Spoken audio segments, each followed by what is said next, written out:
मित्रों नमस्कार।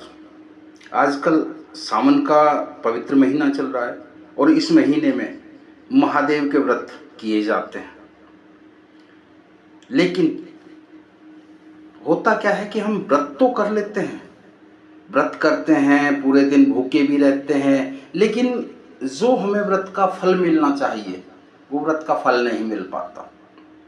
आखिर क्या कारण है कि हम पूरे तन मन से व्रत करते भी हैं लेकिन हमें उसका पूरी तरह फल नहीं मिल पाता? इसका सबसे सरल जवाब यही है कि हम पूरी विधि जो एक व्रत में एक व्रती को करनी चाहिए वो पूरी विधि नहीं कर पाते हैं। जैसे सबसे पहले व्रत वाले दिन सुबह सूर्योदय से पहले उठना चाहिए। सुबह सूर्योदय से पहले उठना चाहिए।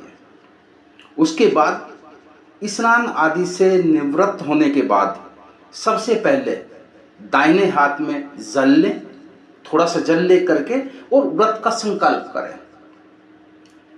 जिस भी देवी या देवता का आप व्रत कर रहे हैं, जिस भी भगवान का आप व्रत कर रहे हैं, उनको कहिए कि हे प्रभु मुझे शक्ति दीजिए, मैं शक्तिहीन हूँ, मैं बगैर आपकी शक्ति के व्रत को पूर्ण नहीं कर पाऊंगा, इसलिए आप मुझे शक्ति दीजिए जिससे कि मैं आपका ये व्रत संपूर्ण कर सकूं।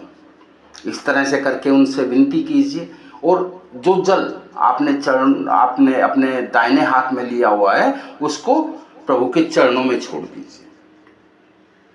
उसके बाद अगर हो सके तो मंदिर जाकर सुबह की पूजा करें।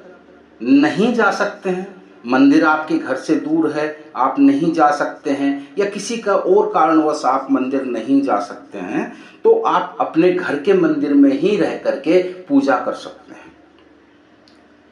कोशिश करें कि इस दिन आप क्रोध ना करें, क्योंकि जैसे ही आप क्रोध करते हैं आपके शरीर के अंदर से आसुरी शक्ति निकलती है, या आप कह सकते हैं कि आसुरी शक्ति पहले आपके दिमाग के ऊपर हावी होती है और फिर आपके शरीर के ऊपर हावी हो जाती है, और वो आसुरी शक्ति कभी भी आपको पूजा का पूर्ण फल नहीं लेने देगी। इसलिए उस दिन कोशिश करें कि आप क्रोध ना करें। जब भी आप जिस भी देवी देवता की आप पूजा कर रहे हैं, तो जब उनकी पूजा करने के लिए बैठें तो आप शांत मन से और पूर्ण समर्पण भाव से पूजा करने के लिए बैठें। पूजा करते समय ध्यान दें कि सिर्फ आरती के समय ही आपको खड़े होना है, और पूरी पूजा चाहे आप कैसी भी हो, आप जब भी किसी देवी या किसी देवता की पूजा करते हैं तो आपको आसन बिछा लेना चाहिए और उस आसन के ऊपर बैठ करके ही उनकी पूजा करनी चाहिए। कभी भी खड़े होकर के पूजा संपन्न नहीं की जाती है। खड़े सिर्फ आरती के समय में ही खड़ा होना पड़ता है, वरना और सारी पूजा आपको बैठ करके ही करनी चाहिए।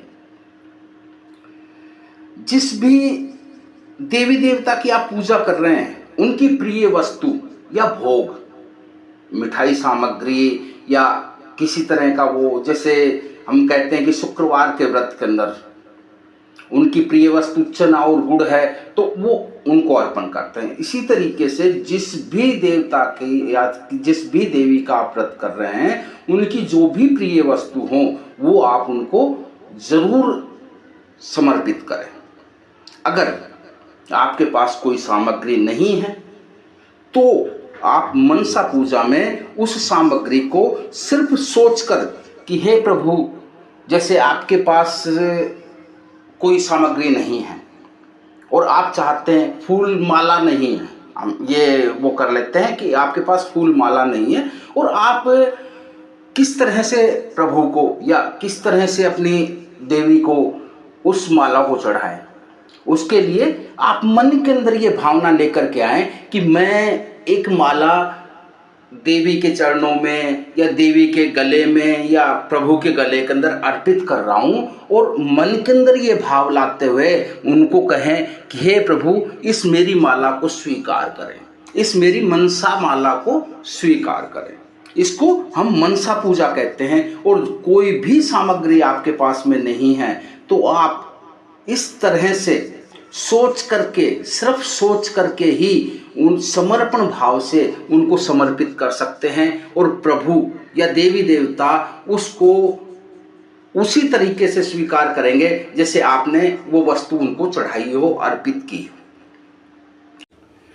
पूजा के अंत में, जब भी आप पूजा करने बैठते हैं तो पूजा के अंत में आरती करने के पश्चात क्षमा याचना जरूर करें।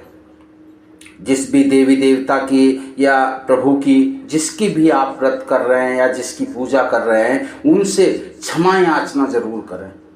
अगर आप मंत्र बोल सकते हैं बहुत अच्छी बात है, नहीं बोल सकते हैं तो कोई बात नहीं है, हाथ जोड़े और उनसे क्षमा याचना करें कि हे प्रभु, हे देवी मैया, मुझसे, मैं आपकी पूजा के विधान को पूरी तरह से नहीं जानता हूँ, मैं अब मूर्ख हूँ, मैं अज्ञानी हूँ, मुझे क्षमा करें और मेरी पूजा को स्वीकार करें।